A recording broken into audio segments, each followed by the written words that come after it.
today what really happened on that first resurrection morning. Hi, I'm David Servant, and this is HeavenWord TV.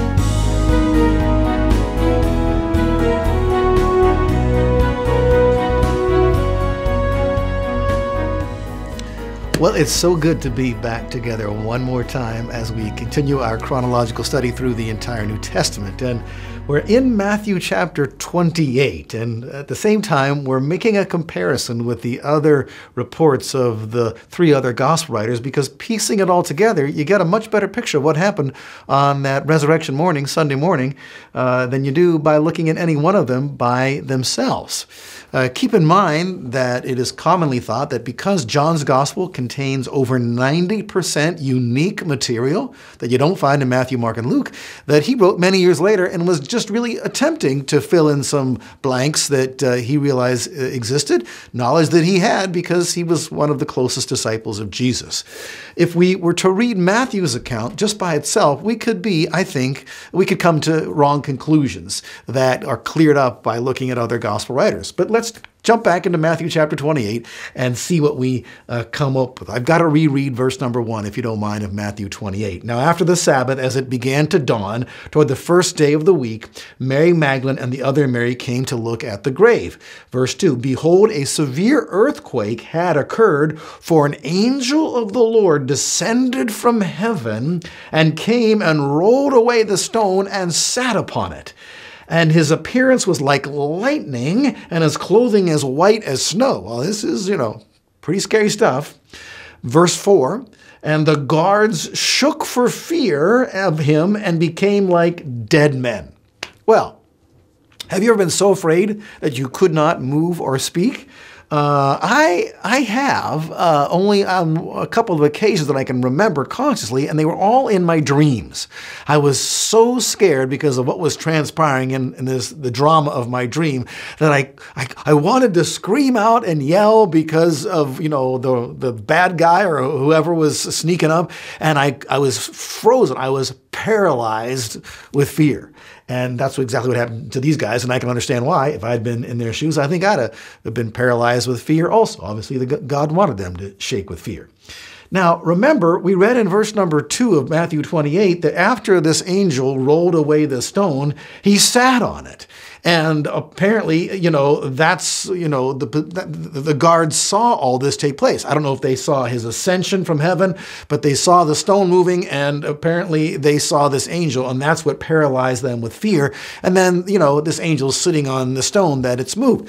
We could very easily conclude that that angel kept on sitting on that stone, and when Mary and the other women got there, that's the first thing they saw. Oh my goodness, there's an angel sitting on the stone that is moved.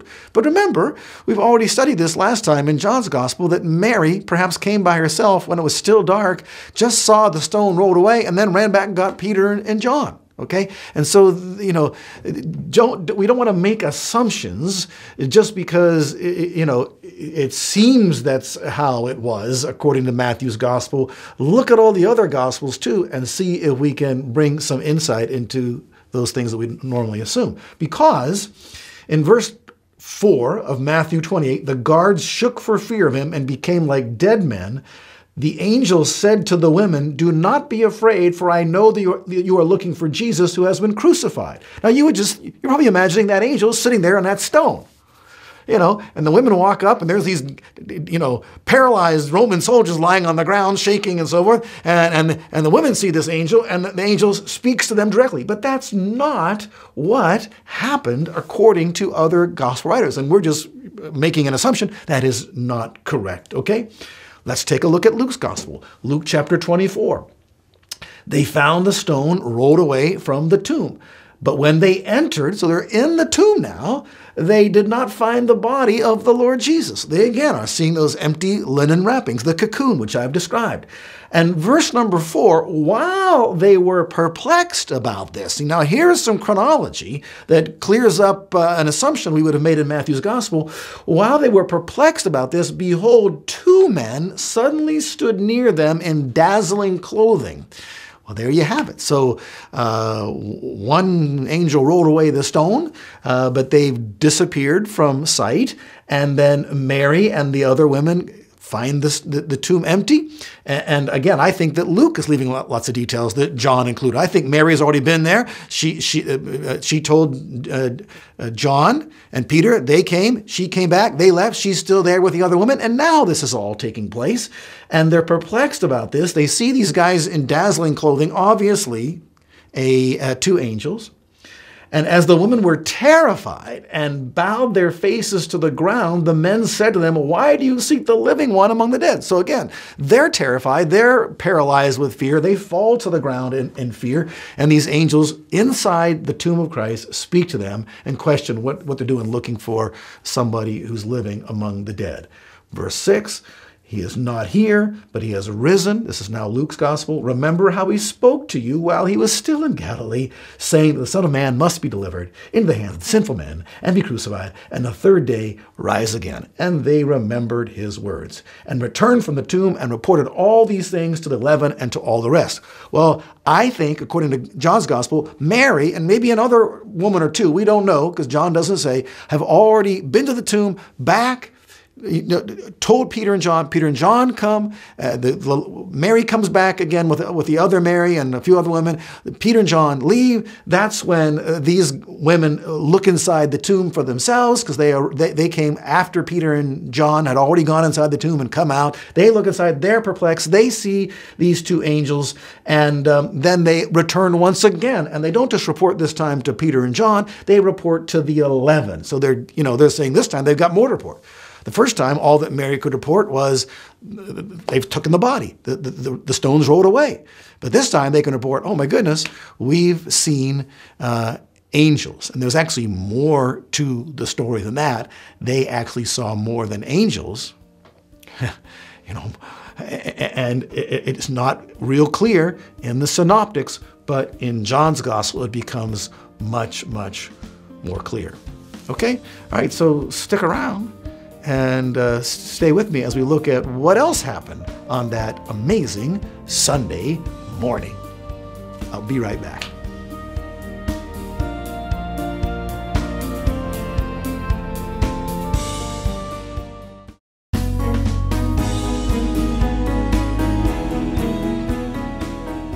Okay, welcome back. We're in Matthew chapter 28, but we're also in Mark chapter 16, we're in Luke chapter 24, and we're in John chapter 20, because we're looking at all the stories and putting them all together of the resurrection of Jesus Christ. I've made reference to some of the specific details that John tells us that are left out in the Synoptic Gospels.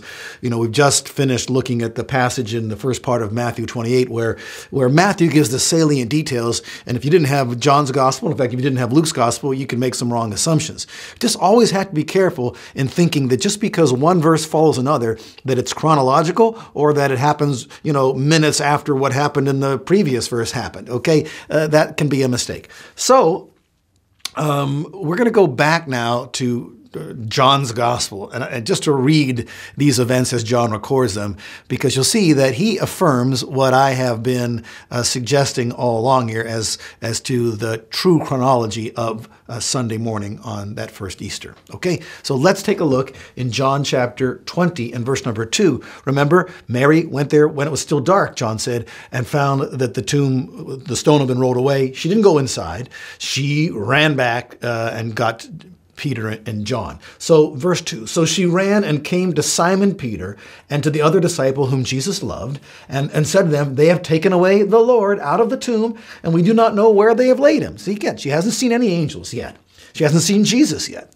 So Peter and the other disciple went forth, and they were going to the tomb. The two were running together. And the other disciple ran ahead faster than Peter and came to the tomb first. And stooping and looking in, he saw the linen wrappings lying there, but he did not go in. So John was the faster runner of the two.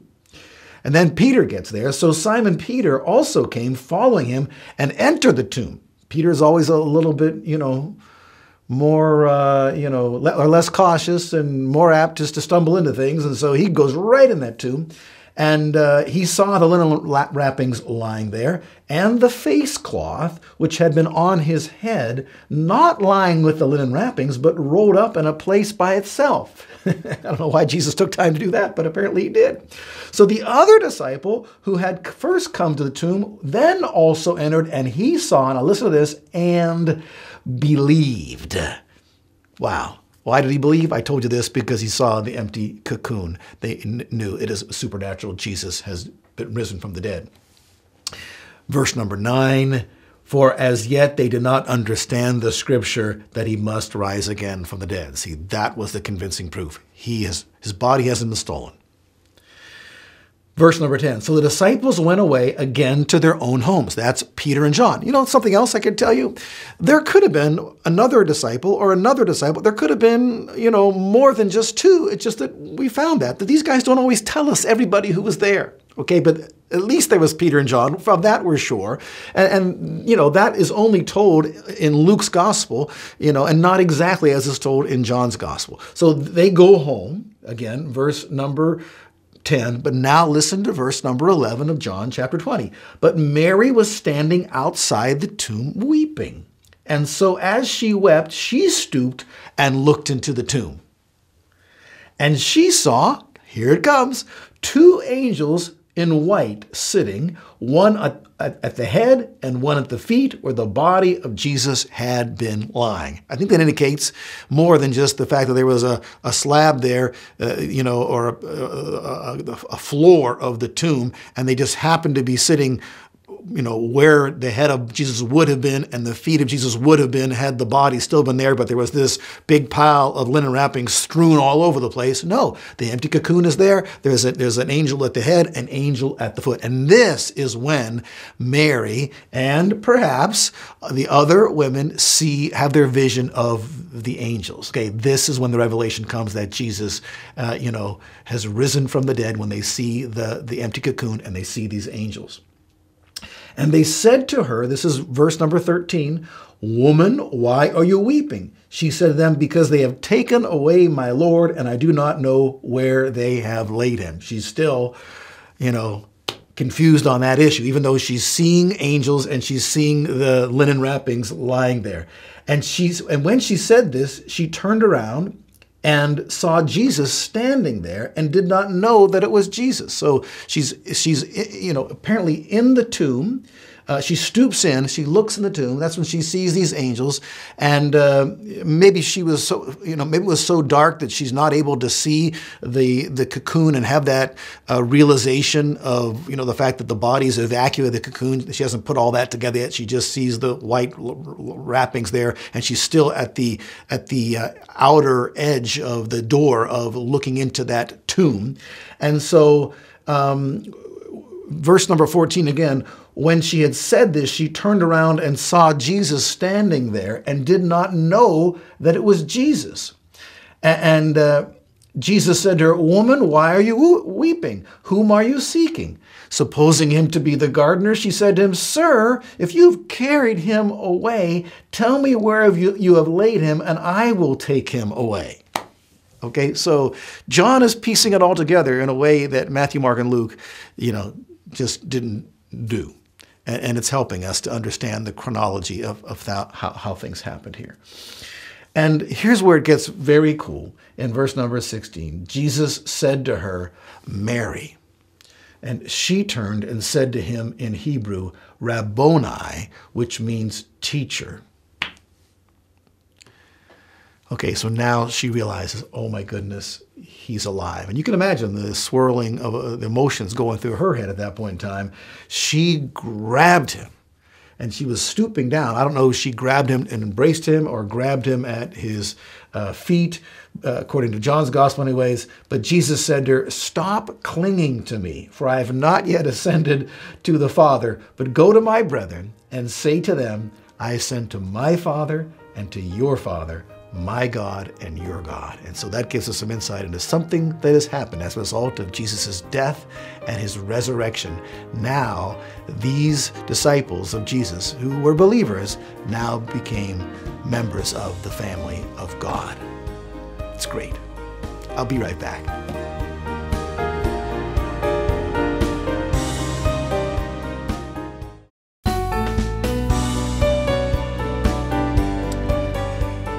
Okay, welcome back. Here we are in Matthew 28, although we're finding ourselves tempted and yielding to the temptation to jump over to the other Gospels to see exactly what they say. And if you take your time in this, you can harmonize the stories and put together the pieces without making any assumptions that you would have otherwise made. We read John's chronological rendition of the story, and we saw how Mary went early in the morning. At least Mary went early in the morning while it was still dark. Saw the tomb, saw the stone rolled away, ran back, and got Peter and John. It's interesting, if you had only had Luke's gospel, you wouldn't piece it together exactly like it actually happened. Can I refer you a moment away from Matthew and over to Luke's gospel? Right after the angels there in the tomb tell the women, after Peter and John have left, what exactly has transpired. We read in Luke chapter 24 and verse number 9, and they returned from the tomb and reported all these things to the 11 and to all the rest. Now they were Mary Magdalene and Joanna and Mary the mother of James. Now we've already heard of those two Marys. We never heard of Joanna yet. And also the other women with them were telling these things to the apostles. But these words appeared to them as nonsense, and they would not believe them. Now listen to this, verse number 12 of Luke chapter 24. But Peter got up and ran to the tomb, stooping and looking in. He saw the linen wrappings only and went away to his home, marveling at what had happened. You would think by reading Luke's account that happened after the women reported to the disciples that they had this vision of angels. And of course, Luke hasn't even ever told us about Jesus appearing to Mary or any of the other women at that point. So you can see Luke was not a slave to chronology. He was just trying to get the salient points across, and it's really John's gospel that brings it all together. All right? So let's go then to Matthew's gospel, back to chapter 28. This is kind of our foundation place where we launch off following these rabbit trails into other gospel writers. And leaving where we left off in Matthew's gospel last time, as these angels are speaking to the women who they appeared to the women as they were appearing in the tomb. They said, "Do not be afraid, for I know that you're looking for Jesus who has been crucified." Verse number 6 of Matthew 28. "He is not here, for he has risen, just as he said. Come and see the place where he was lying. Go quickly and tell his disciples that he has risen from the dead, and behold, he is going ahead of you into Galilee. There you will see him. Behold, I have told you." And they left the tomb quickly with fear and great joy and ran to report it to his disciples. But at some point in time, according to Matthew's gospel, and behold, Jesus met them and greeted them. And they came up and took hold of his feet and worshiped him. Again, I almost wonder if there wasn't 3 trips by women to the tomb when I try to piece all this together. Mary by herself at first, then coming back with Peter and John with a few other women, then leaving for a time to go report it, then coming back again. And when did Jesus appear to them during all this? It just, isn't as clear as you might want it to be. But if I had been them, I don't know.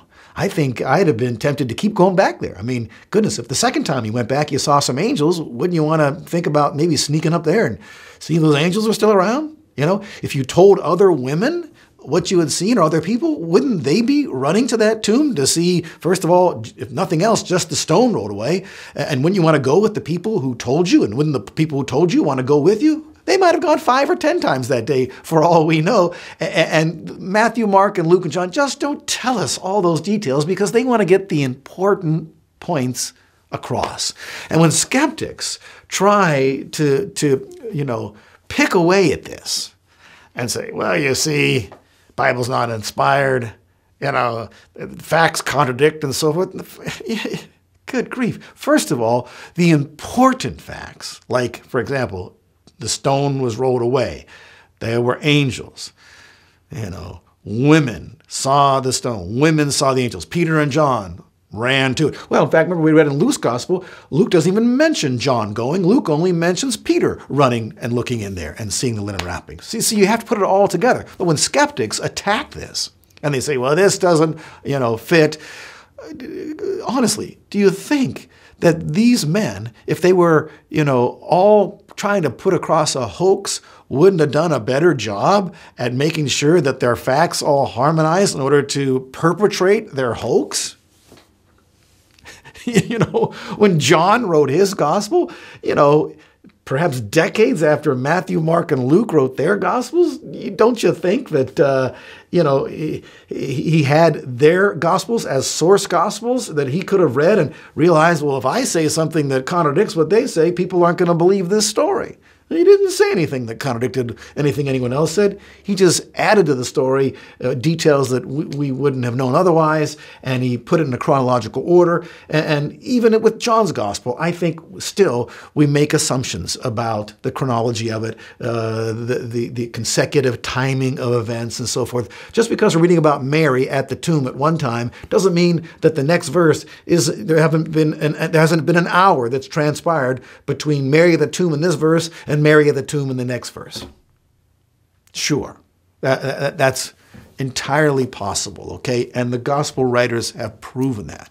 And so if you want to take the time, well, just take the time and read them all. In fact, you could even write out. I did this one time when I was a pastor. I wrote out all the points of every gospel writer, and then I slid them around until I got what I considered a harmonious rendition of the events of the Resurrection Sunday. And even then, I was unsure about certain things because I had to make assumptions, about when certain things happened. And it'd be no shocker at all for me to get to heaven and find out that Mary went back and forth from that tomb 5 times on Sunday morning, bringing a different group of people every time.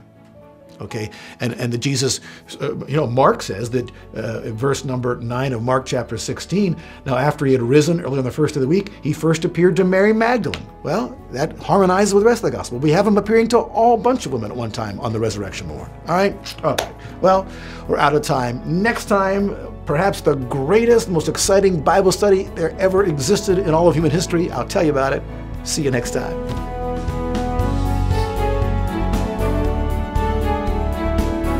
Visit us online at HeavenWord.tv to view this and every episode of HeavenWord TV for free. Watch the behind-the-scenes videos. Read other teaching articles, books, and devotionals written by David Servant, and learn about other exciting ministries that David directs. All this and more is at HeavenWord.tv.